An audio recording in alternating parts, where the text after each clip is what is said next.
I'm super excited to welcome my friend and colleague and long-term friend, Mitch Messer, onto the podcast today because Mitch and I have known each other for a long, long time, but he's very well steeped in the real estate market, has been for years longer than I have, in fact. And so I'd love to get into some of that today, but Mitch, welcome to the podcast. Jim, thank you so much for having me. I'm excited to be here and talk about these kinds of topics. I know we talked about these things ourselves offline, so it's exciting to be able to talk about it where other people can hear. Yeah, exactly. So often it's true. People say it a lot, but when you and I jump on a call or a conversation or whatever, it'd be great to record some of those because they're really super information, getting into the weeds with experienced real estate lenders, investors, whatever. And we're both lenders at this point. Yeah. Different sides of lending, but both lenders for real estate. Absolutely. So tell me a little about yourself. Tell the audience a little bit about your background, if you would. Yep. So I'll start with the real estate stuff. Before the real estate stuff, I was an engineer. I guess I'm once an engineer, always an engineer. But in 1999, my wife and I started actively full-time investing in Atlanta, Georgia. Actually, we're both engineers, go figure. And so our goal was to acquire mostly rental property for the purpose of building a portfolio that would cash flow and feed us. And we had, I would say, considerable success. I would argue that we rode the wave of growth experienced just before the global financial crisis / Great Recession. 2008, right.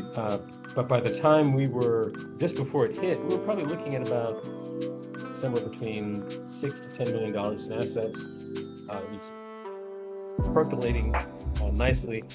And then, of course, we hit the brick wall. But right. The important thing I think people to appreciate is that we continued to carry our burden.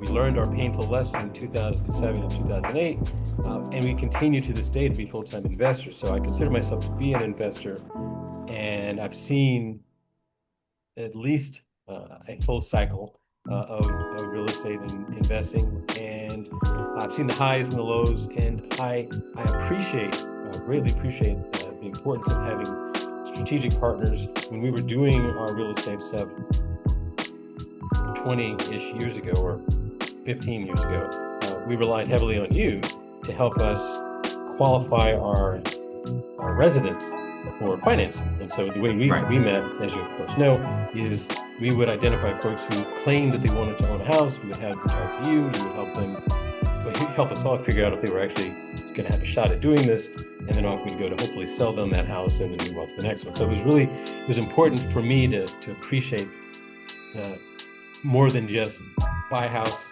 put a tenant in there, but rather buy a house, work with someone who wants to take that house on, work with someone else who can help them do that. The importance of relationship and the idea of building even a small ecosystem to support the goals. Yeah, because you did a lot of lease purchases at the time. I don't know if you did exclusively that, but a lot of them. Pretty much exclusively. Yeah, it takes a whole team to do that. It really does. And it was a great experience. It didn't end the way I would have hoped, but it taught me some important lessons that I hadn't learned up until that point. So now I will never forget those lessons. But one of the things that we did back then, because honestly we didn't have a lot of other resources, is we used private money. We used private investors who had funds, and we did a lot of seller finance as well. But we did not go to banks to get capital. In 27 years, we've never gone to a bank to get capital to acquire investment property. We've bought millions and millions of dollars worth of investment property. It's all been private money. And really, I didn't know that. So that's interesting to me. So you've never come, well, I know I've never done a loan for you. So you've never come to me or a bank or lender and been like, okay, well, time to cash out and do a 30-year fixed rate. Now you have helped us refinance. You helped us refinance one or two, but for the acquisition, I think you did one. But our primary model was to use private money and seller financing to acquire these things. And then once we had them, if it made sense, we might settle into bank financing. We didn't do that a lot because usually the financing we were able to structure was better than what any bank could give us. But we were very much fans then and are now fans of using the funds from private individuals to fuel our real estate efforts and our endeavors. And it was a pivotal part of our game plan. And so fast Yeah. forward to 2000. Oh, sorry, I didn't mean to. Oh, sorry, you go ahead. Okay, just fast forward to 2021, and that became my primary focus.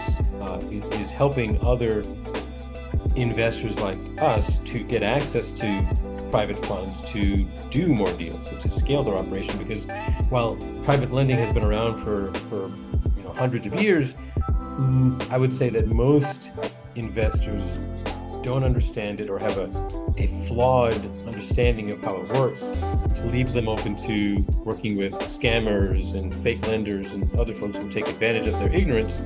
And I wanted to help these people get everybody gets what they want. The people who have the need get to put those funds to work. The people who have the funds get to earn a nice interest rate on the loan, and everybody is happy.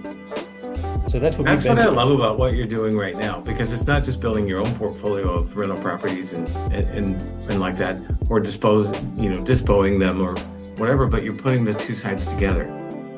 And I think that's super important and unique, by the way. Your background, having built a portfolio yourself and dealing with other private investors, gives you a unique perspective and a historical perspective as well as what are the pitfalls? Because, people who have bought since 2019 are like, oh, real estate is easy. And it is until it's not. Yeah, and exactly. Yeah, if you have that perspective, I think it really helps both sides, right? Your investors who are lending the money, and your investors who are picking up property. Yeah, I think at least our goal, our intent is to be a true resource to both the folks who have funds who can put them to work and people who need funds, because anyone can write a check. And money is certainly important, but it is not sufficient to be successful in this business. And there are certain circumstances where, from a lending standpoint, the best thing I can do is to facilitate the loan because that's how I get paid. But as a practical matter, if it's going to put the borrower at risk of being able to pay back the loan, then it's, in my opinion, it's a bad loan, even if it puts money in my pocket right now. So my goal is to be mindful of the ecosystem, and it's not just a transaction that I'm caring about. I want to see the operator, what we call the person who's doing the work, that person succeed not just on this deal, but on every deal they're going to do from now on. I want to see the lender's funds put to work, ideally 12 months out of the year, so that they get what they want. And so that means looking beyond just can we make a loan happen, but rather, can we make a loan happen in a way that's going to support the goals of the operator and also not rock the boat of the lender, and that we can do this again and again and again for the next 5, 10, 15, 20 years. Relationships on both sides that hopefully will last for years. And that's Absolutely. It's super important. And I want to put some context to it. Look, I'm preaching to the choir for any listener who is going, oh yeah, I probably need this. But it's super important what you're doing for the investor, for the purchaser of the properties, as well as for everyone else. Because if you look at this, and I just wanted to pull this up real quick. The government every 3 years does a survey of, a whole bunch of stuff financially about consumers. And one of the things is retirement account. And the last one that came out said the average, not the median, but the average retirement account, 401k retirement account or IRA, has $87,000 in it. So, and the mean is something like, I don't know, 333,000. Even at that, it's not nearly enough money to retire on, right? If you have $84,000, well, that's great. But if that's all you have for retirement plus Social Security, you're probably not going to do very well in retirement, right? And I've seen that, and you've seen that, I believe, where people work their whole lives. They have a very good income, $150,000, $200,000, whatever it may be, and a lifestyle to match, but nothing saved, and no safety net, no. And so then they look at, and I'm running across a lot of people, probably our age. You're, as we're recording this, your birthday's tomorrow, and so yeah, we're thinking about that stuff. And I run across a lot of people like that who talk to a financial planner and he says, okay, to get $10,000 a month, which is what you can comfortably live on and travel and do your thing, well, the rule of 4%, you need $3 million in the bank. And they're going, well, I have, in your retirement account. And they're like, $3 million. Okay, right now I have 100,000 or 400,000, but it ain't a million and it's certainly not three. And I'm, whatever age, 55, 60 years old. What do I do? And my solution to them is, okay, forget about that for the moment. Instead of doing that, instead of you're earning now and you're not saving, and you probably don't have enough time to just save. So let's go from earning to owning and own assets that cash flow. And I think that's where you come in, helping people diversify if they do have 3 million, but also helping people with 300,000 to create that cash flow so they can actually stop earning one day. Yeah, we're seeing the exact same thing that you're seeing. And I'm hearing a lot more folks who are my age and to some extent younger and older. So technically speaking, I was born in 64. So depending on how you measure it, many people consider the baby boom from 1946 to 64. So I'd be the youngest baby boomer. But these things are not black and white. If you were born in 63 or 62, you're still looking at the exact same scenario and you're wondering how this is going to work. Uh, and let's not even get into the fact that a lot of our parents are living older. And so not only are we having to worry about our own retirement, we have to be mindful of the fact that they may have needs for us to assist in, Oh not to yeah, mention our kids. exactly. So there are tons of things tugging at us. And I think people just need a bigger playbook for the things that they should be considering when they're trying to make up time. I want people to, of course, as you do, hear that it's not hopeless, that you're not doomed as long as you take action Right. now, because it's not going to get any better. And if you don't take some focused, directed action, we'll be having this conversation a year from now, but you'll be 1 year older and it'll be, circumstances are not going to be greatly changed. And so I think one of the things that you and I talk about a lot is how options that aren't necessarily made available to most folks who are in the situation of having retirement funds, for example, uh, could potentially be better choices than the ones that they're served on a regular basis. And it's not a question of replacing what they're already aware of, stocks, bonds, mutual funds, et cetera. It's simply a matter of augmenting, or at least having them be aware of the fact that there are other types of, of things that they could be doing that I, might give them other benefits. I totally agree And with that. Yeah. Even if even if someone's doing very well and they're on track for retirement with the 401k, the 401k, the problem with the 401k, now it's a great instrument and I'm glad it's around and I'm glad we're all contributing. But the problem with the 401k is once you flip the switch and you're retired now, there's no income coming in, there's nothing feeding the 401k. Hopefully it's still growing, and it will be, but you see yourself drawing down off it every month. Whereas I think psychologically it gives someone peace of mind to say, yeah, I'm drawing off that a little bit every month, but these houses that I bought over the years are going up in value and the rents are going up in accordance with inflation as well. And so I think it's just peace of mind knowing we've got a couple different assets feeding us, but the one is still going up even as I draw the other down. yeah, it's a buffet approach. Just focusing on one single vehicle is always a risky thing. And again, I think your perspective on this is the same as mine.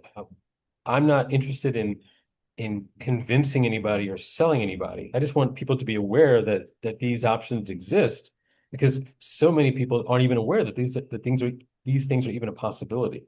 And the notion that you don't, for example, have to accept a 4% CD rate, you certainly Right. can, nothing wrong with that, but that's not the only way to have, for example, excess funds to sit for 6 months and while you may perhaps figure out what to do with them. So I think we're both in the business of educating people on what their options are, and then they make their own informed decision based on what they have learned.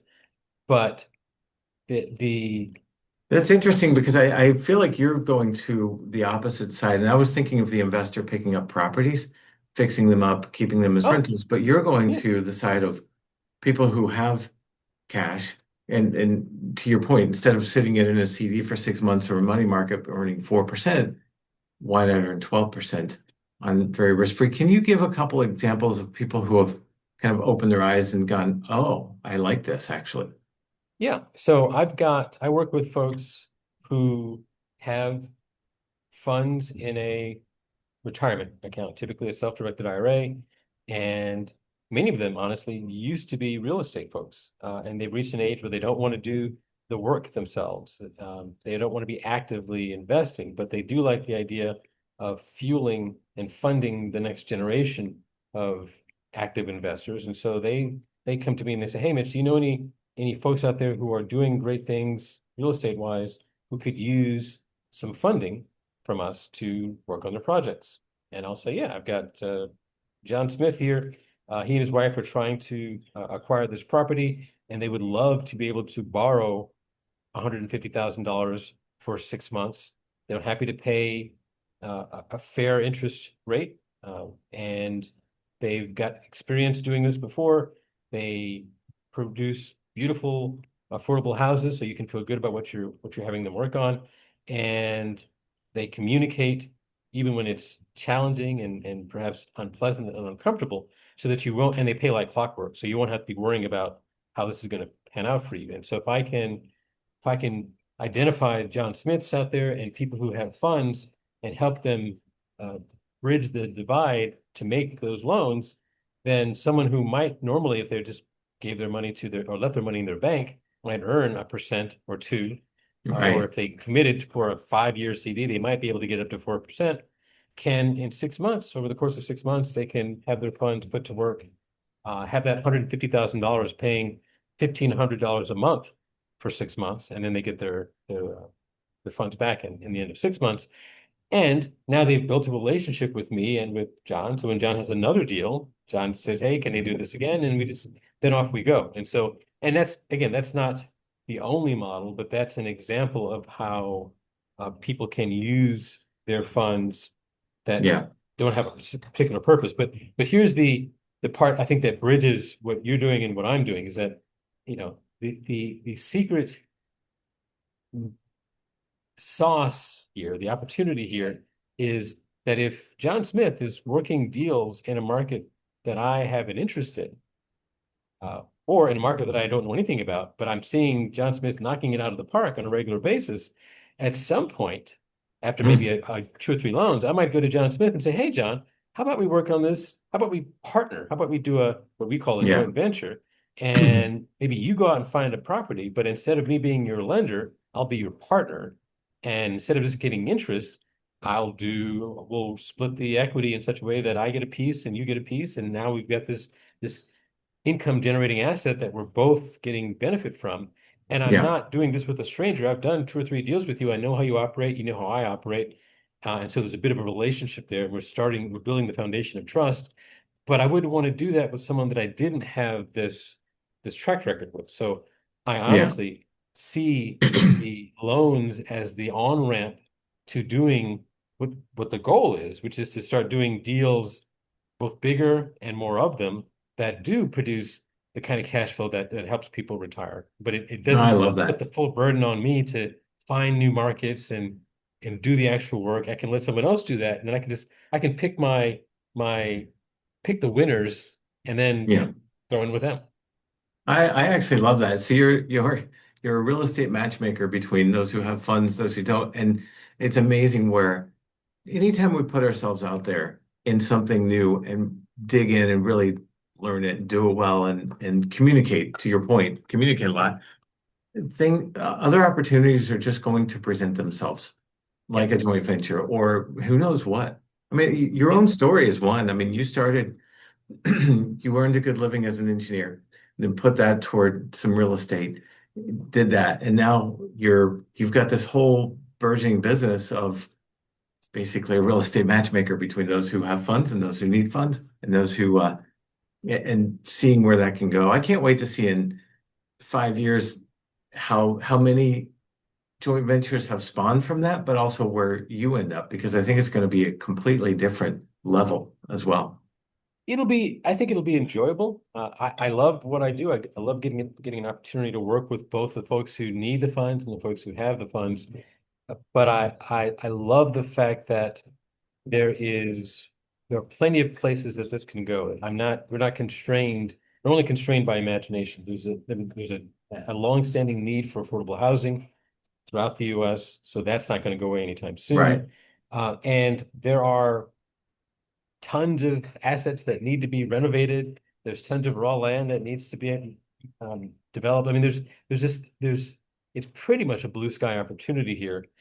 What holds things back is the relationship or lack of relationship. That's what keeps people That's exactly from right. doing this. And so that's why I'm such a big fanatic around these initial interactions, because the big advantage of a loan over a joint venture is that a joint venture is like a marriage and a loan is like a date. Right. And it's easy to get out of a date that you don't like or just not to do anymore with that person. But once you're married, it's a much messier situation to try to separate that. And you kind of want to make sure that you know who the person is before you get to that point. And so the way the way my wife and I have been together for 38 years, the way we got to know each other is spend a whole lot of time with each other. And now Right. we're at a point where we know each other and we know we made the right decision. So but you won't know until you've spent the time. And so I love to see That's people totally true use, and accurate. I have a friend in real estate named John Adams. I think you probably know him actually. I do know John Adams. Yeah. Yeah, and he always said that he's like the godfather of real estate in Atlanta. And if for those who don't know him, he always said the only ship that don't sail is a partnership. But which I love because there's some truth to that, because people jump into it with rose-colored glasses and this and that. It's kind of like I tell my kids. My kids are all 20 something right now. None of them are married yet. They're all kind of finding their way. And I got a call, this is about a year and a half ago, from my youngest daughter's now boyfriend. And he asked my permission to date my daughter. And I was like, well, you're starting off on the right foot. I like that. That's awesome. Yeah. But I asked him, I said, what's the goal of dating in your mind? And he said, well, to find out if we're a match, to spend the time together to find out if we're a match. And I said, yes, that's exactly right. Right on. So if you find out it is a match, it was successful dating. And if you find out it's not, you're not really made for each other, it's also successful dating, right? And I think that overlaps with what you were just saying. It's so many people jump into business relationships sight unseen or just kind of hoping. Whereas I love your approach to it. Let's make sure we mesh together first. I tell that to realtors all the time. They're like, okay, send me a deal. I'm like, whoa, whoa, whoa. No, or okay, will you the typical thing is, okay, will you pay for my Zillow leads? I'm like, well, hold up there. Let's slow that horse down just a little bit. Yes, but let's make sure we gel together first and we work well together. So it's the same concept, I think. It's exactly the same concept. And it's smart for both sides, because when I hear about relationships or partnerships that don't work, it's rarely one person doing something bad. It's just two people who are in misalignment. One wants to go Right. this speed, one wants to go that speed. And the friction is what causes the rift. And a lot of that can be anticipated, or at least can be um, identified in advance so that or at least compensated for by creating documents and pre-thinking, so that if we do decide to go in different directions, there's a way to cleanly resolve those situations so we're not tearing each other and the partnership apart. So Yeah. I like, to your point, seeing people slow down and think about the big picture, long-term stuff. But in the meantime, while we're before we take that major step, Hmm. anybody can go to coffee. I mean, coffee is not a commitment, and not Right. even dinner. Because if you know, at the end of coffee, you just go your separate ways. So my thing is to get people to encourage people to have the equivalent to a coffee date with someone, which is what I look at a private lending situation. It's a short-term thing. If we decide that we do one and we don't like how it felt, we never have to do another one again. Right. But it gives you an opportunity to see how the other party works and how they communicate, because every adult knows the right answer when asked, do you believe in how important are our relationships to you? Everybody says yes, they are. But it's only Yeah. when things get tough and you have to have the tough conversations that you discover who's really committed to the relationship and who just wants to feel good and say what the I other party totally wants agree to with hear. that because there's a lot of moving parts, especially when you're fixing up a house, Yep. or acquiring a property or building from the ground up. There's permitting it. There's all sorts of issues. You know that. I always say whenever we flip a house, we just haven't found the surprise yet early on, but there's going to be a surprise. I just don't know Yep. what it is yet. And Yep. there always is one. And so, you need some flexibility to roll with that. And that's the same as I would imagine on the other side. If things take a little bit longer than 6 months and they have to extend it a little bit, how's the investor going to react, knowing his money's still tied up in that property for another month, 2 months, whatever it is? Yep. And we've seen that. We've seen that in circumstances that weren't anyone's fault. It happened during COVID. When if you were in the middle of a rehab for COVID and you ordered supplies, the supply chain was broken, badly broken, and things that would normally take 3 weeks to show up on your site would take 3 months. And we had to have a few operators have the uncomfortable conversation with the lender that says, "Hey, I was going to get this done on time, but it's taking 7 times longer for me to get my stuff. Yeah. Here's my plan. Here's what I'm going to do. And here's how we're going to make sure that you're made whole. But I wanted you to be aware so that you can factor this into your plans. This is not something that I did. They didn't create COVID, but we had, it was an operation. It was an environment we all had to operate in. And those who got ahead of it and notified their private lending partners of what was going on actually gained some ground. They actually scored some points. Yeah. And so to me, but it was an uncomfortable conversation to have, and my hat's off to those people who are willing to do it, because you can make up ground when you do it that way. So I think all of that's important, but I think it is a great way for folks who have funds and who want to ultimately go where you're taking people, which I think is incredibly smart, which is, okay, having the note is cool. Having payments is great. Having equity is better. Having payments and equity that's growing over time is even better. How can we get both? And the part that I think maximizes the opportunities that people might have to find both markets and people that they can work with might be to to some extent to private lend with those folks, and let that be your farm system for figuring out who's ready for the big leagues and can come join your team as full-time players. So I think I love it's that. that is a vehicle for getting where you're going, but there's no question in my mind that the ultimate goal is equity.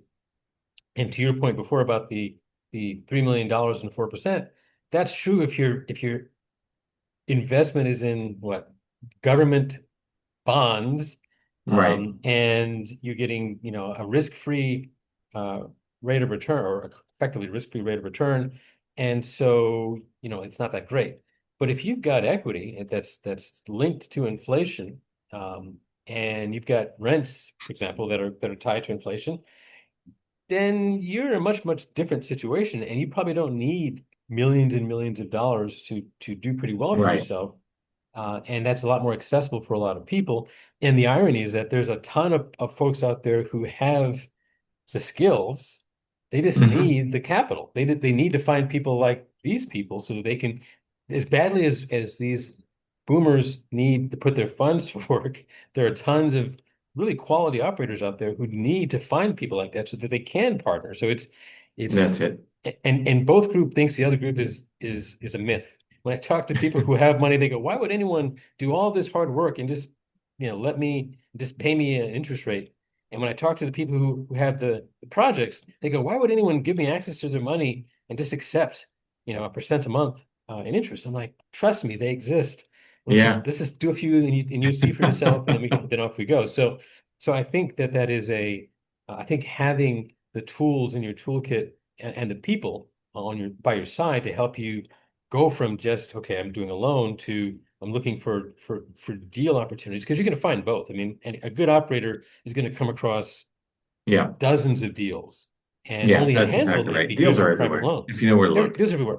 Exactly right. So I think having people like that out there feeding you opportunities is a good position to be in, because some of those you might go, this is really good. And I think better than doing this as a loan, how about we talk about doing this as some sort of a joint venture? Let's structure something that benefits you and me. And now everybody's happy. And you've got that one little thing off and running and making you potentially money, earning you cash flow, and Yeah. also giving you a decent return. I love that. And one of the things that I run into when I talk to real estate investors or newbies, right? They want to be real estate investors. Then first of all, they look at private lending like you do, like for fix and flip, to flip a property, right? Fix it up, put it on the market, resell it, make a little profit, and you go do it again. And I'm all for that. I think that's great. But what I think is more important, maybe for the first couple flip, so you get a little nest egg, of real estate cash, right? But I think what's more important then is to find the deal in a good neighborhood where you can fix up the property and then simply refinance it. Pay the investor back their money, their principal, and go do that again, but refinance it using, conventional Fannie Mae 30-year fixed, or a DSCR if you're like self-employed, or DSCR's debt service coverage ratio. I know you know that. I'm just saying that for the listener. It's Sure. basically a no-doc loan for investment property. It's still a 30-year fixed rate. Sometimes it's a slightly higher rate than conventional Fannie Mae, but not by more than a 1/4% or so. It's not terrible. And then you have fixed financing. You rent the property, you let it go up, you let the rents go up, because inflation is our friend when we own assets. It's not our enemy. It's our enemy when we go to buy steak at the grocery store, because good Lord, that's expensive these days. But when we own the assets, inflation is our friend. Yeah, yeah, absolutely. I think that's the way to go. And I think that there are plenty of opportunities to do that. Those conversations can be had once you're in the midst of people who are doing those kinds of deals. The wealth is in the equity. Right. I mean, the tax system does not reward fix and flips nearly as much as it does No. long-term holds. And so, yeah, I'm definitely in agreement with you that that's where the wealth building comes into play, and that's what boomers are looking at, because we're living longer than, well, we'd like to be living longer, at least as long as our parents, if not longer, which means if you're in your 60s, you've got another 20, 30, potentially 40 years of life in you. And the last thing any of us wants is to run out of our money before we run out of the desire to live.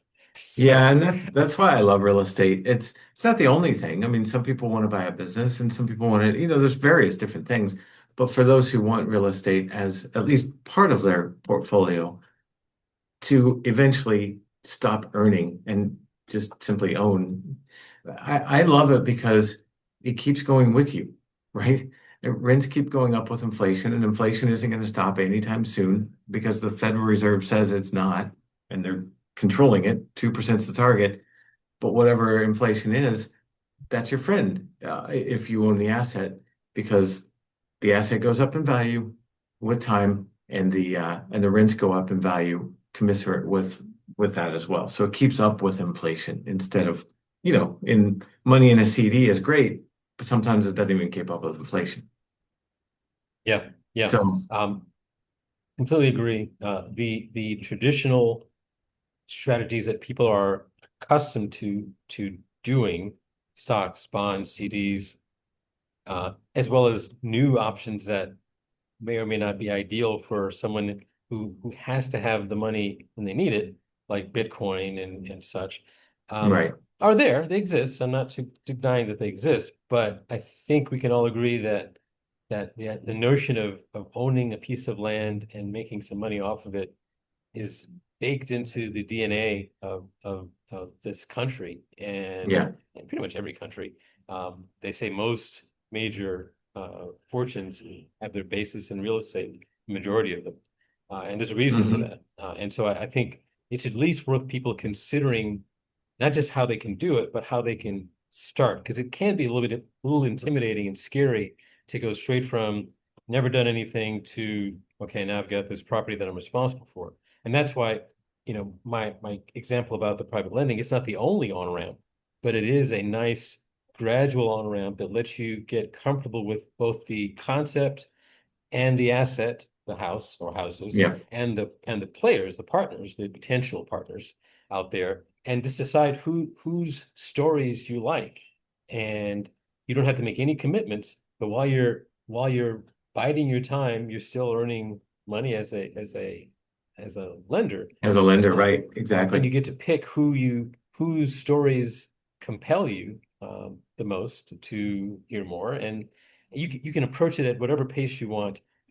And I do have capital partners who approached me and said, "Hey, you know what, Mitch? I like this whole lending thing, but exactly to your point, I need something. I need more. I need something a little bit faster. I think I need something a bit more aggressive, or at least I need something that gives me more options." And so, you Right. know, and I love the fact that they don't realize that they're already on that path. They may not have realized it yet, but they're already starting Mhm. to build relationships with a bunch of skilled operators in a variety of markets. And in some cases, markets that they're not geographically. And I've got lenders in Yeah. Michigan who are doing funding deals in Oklahoma and deals in Florida. And so they get to learn new markets that they may not have Yeah. even been That they aware would of. never learn themselves, but through the Yeah. operator. And do you have a story of someone who has done a joint venture successfully, who really liked the operator that, in other words, the money guy, the lender, really liked the operator, did some things together and ended up doing a joint venture that worked out for both? I, well, we actually are that case study because we have done exactly that. We've worked with private lenders who then became partners in the deals that we do. Hmm. But we've only been doing this with other operators for 5 years, and 5 to 7 years is about that time frame where people Yeah, start to get comfortable enough with the idea. that So we're makes just sense. starting to have people come to me. I say in the last year, I've had 3 people approach me and say, "Hey, I like the idea of lending.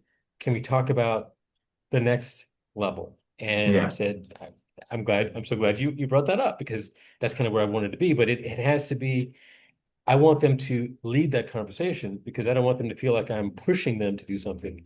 They've come to me, and it's probably worth pointing out, and I'll just throw this out there Yeah. a point to note that I also have people who will come to me who have funds in an IRA and who are um, intent on using those funds to further their goals, but they've also got to live from day to day. I had 2 situations where someone who had a pretty decent sized IRA, self-directed IRA, lost their job. And they Right. didn't want to draw on the funds in the IRA to live off of, but they still needed to earn a living. And Hmm. because we're building this ecosystem, if you will, um, I helped them understand that if they can help me find more people like themselves who Yeah. need to put their funds to work, I'm happy to pay them a referral fee. Well, And there it the is. the referral fee, so I can pay them, they can make money both inside the IRA by making loans, and they can Hmm. work with people who would happily compensate them for spreading the word, because there's nothing more powerful to a boomer who's in the situation than another boomer in the exact same situation who says, "Hey, here's what I'm doing. Here's how you might want to find out more about this." So if they can bring me people, I can do those deals, and then I can pay them apart from their IRA just because of the business I that I'm love in. that. So they get to. I actually love that because you're expanding your own network and helping people. Everything you're doing is really helping people achieve their goals, it sounds like, and deepening a relationship in the meantime. I am a huge fan and advocate for the wisdom of Zig Ziglar, which is that you can have everything you want in life if you'll help enough people get what they want in their lives. And I That's it. realize that the wisdom, that statement is pretty much the the fulcrum upon which everything that I do sits. Everything that I do is attempting to do that. for two reasons. One, because it works, and two, because it's a lot more fun. I mean, It's the more one of fun. That's exactly it. the I reason why I'm grateful to you for, 10 years ago agreeing to help me with this stuff is that I had no idea that we'd be 15, 20 years later or whatever talking about this kind of stuff. But I knew that I couldn't do what you did. And I knew that I wanted to have someone helping me do it who I kind of liked and wanted to have a relationship with. And it's taken us to a lot of places that have nothing to do with lease purchasing houses. And that's so we're part of each other's ecosystem now, and I think yeah. it's been like that for quite some time, and that to me is cool. The attorney that I worked with 15 years ago is still part of my ecosystem. When I meet people and I find great quality people, even if I'm not doing what you're doing directly and have no desire, I'm going to find a way for us to work together in some capacity because it's Yeah. just more fun. And It's so more for fun that me, way. And it's more all of fun this, helping people achieve their goals. I love to see people win. That's always been yeah, my th I know some people seemingly don't. I don't know what they want to win and others lose or whatever.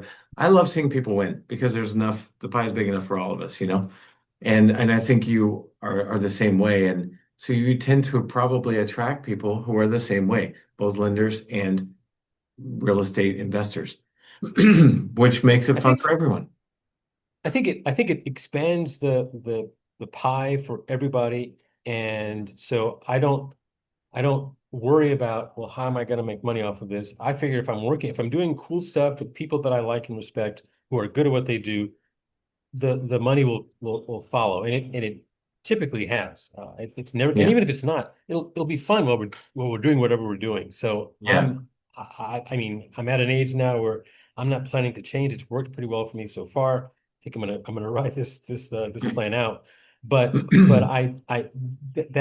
that in the IRA versus out of the IRA desire or need is something that I hadn't really thought about until the last week, honestly. But I have had people come to me and say, "Hey, look, I've got funds in my IRA and I could access those funds, but tax wise, it would be painful. Yeah, tax wise, Um, it would hurt. and honestly, I don't need a ton of money. I just, I might need, a couple $1,000s a month to Yeah, stabilize our finances. And I'm like, I'll happily pay you $1,000 in referral fees if you can bring me someone that I can close a loan with. And if you yeah. can do two or three of those a month, I will gladly pay you that. And it has nothing to do with your IRA. I'm not in any way using your funds. It's not tax advantaged in any way. It's just income. It's But his income, it's right? 1099 income, but it's still income. And you're providing a valuable service to me and to the people that you're referring. And you're doing it in a way that a 17-year-old kid or a 19-year-old kid can't do because they don't have the background. They don't have Right. the credibility to a boomer that another boomer who's doing the exact same thing has. And so that's part of the reason why, That's so for me, great. that's a win. So, And I so think yeah, we're probably going to see more and more of that because if a lot of economists are saying we're, at the end of a credit cycle here, which typically ends in recession, maybe big, maybe yeah, small, I don't know, who knows. But in recession, typically there's more job losses and with AI and recession, who knows what, we'll probably see some more of that. So you'll be able to help more people, which I that's love. my hope. That's Yeah. my hope. My hope is to be able to help those folks and honestly to bring more people into the under the tent to put their funds to work. And then it just kind of spirals because none of us, no private lender on earth is tapping into more than a fraction of a percent of the funds that are out there. And Right. so, and that tells me that there's a lot of educating and informing that needs to be done because I know I've got family members who have retirement funds sitting in a 4% CD account. And, Right. I do this for a living and I can't convince them yet to at least consider some other alternatives. But, but there are people out there who are ready to hear this message. And my job is to get in front of those folks so that they don't take a misstep and work with someone who's not going to have their best interests at heart and then think this doesn't work or buy something that doesn't make money for them and think, oh, well, real estate's a bad idea. No, poorly chosen real estate's a bad idea. So I Right. think your goal and my goal is to help people get into a position so they can do this successfully because it can be done successfully. It is a thing. There are people out there who are doing this right now. And for those people who are willing to get a little bit of training and education, the path is pretty clear and pretty well defined. And the sooner you start, the better off you'll be. If you wait That's 5 it. years, 10 years down the road, it's not impossible, It but gets you're going to tighter and lose all tighter and that time. tighter. Right. Exactly. The Exactly right. timeline for, and we all want to retire well. And retirement isn't a thing for me, but we all want to stop earning income or having to earn income at some point. Yes. And so assets are where that is. So just to wrap up, if someone listening has funds that they're like, boy, this is intriguing. I might like to deploy some of these funds, just like Mitch is talking about. Can they reach out to you? And if someone's looking to flip a property or build up a real estate portfolio, probably also can reach out to you, both sides. I'll let you Yeah. wrap.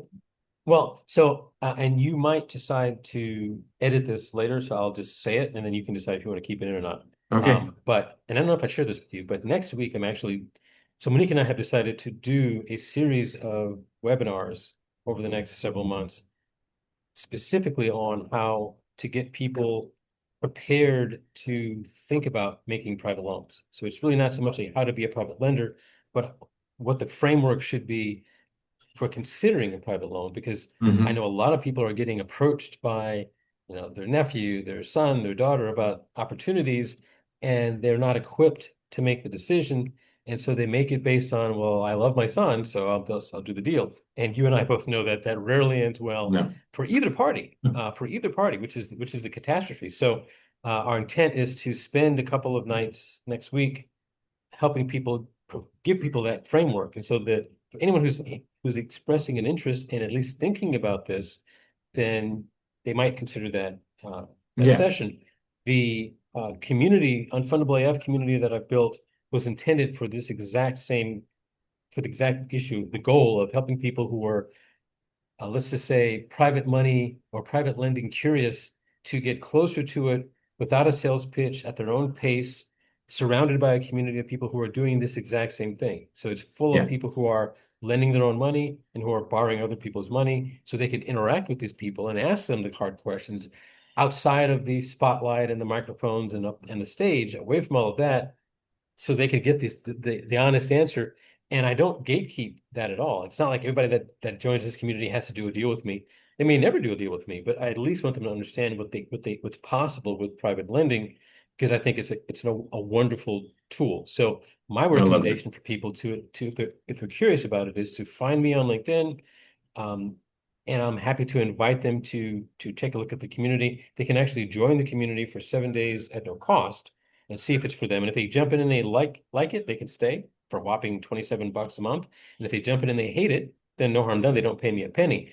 But I'd love to get more people having this conversation so that they can figure out if this is for them and if this makes them feel like progress is being made, or if it feels icky and uncomfortable, that's fine too. But I don't want people to not do it because their, third cousin's nephew's daughter had a bad episode with private lending, Right. but instead get it straight from the people who are actually doing this the right way and are doing quite well for themselves. And so I think I love people that. should get It's after that. very similar. So joining your community, it strikes me as very similar to what the conversation I had with my daughter and her boyfriend of dating is dating, and either outcome, this is for me or this is not for me, is the right outcome. It's a successful dating relationship, but you got to get in there and try it at least. Absolutely. I don't want people to get so scared and so overwhelmed with all the moving parts that they go, well, I'm just not going to do anything at all, because that won't serve them well 5, 10, 15, 20 years from now. And it's not So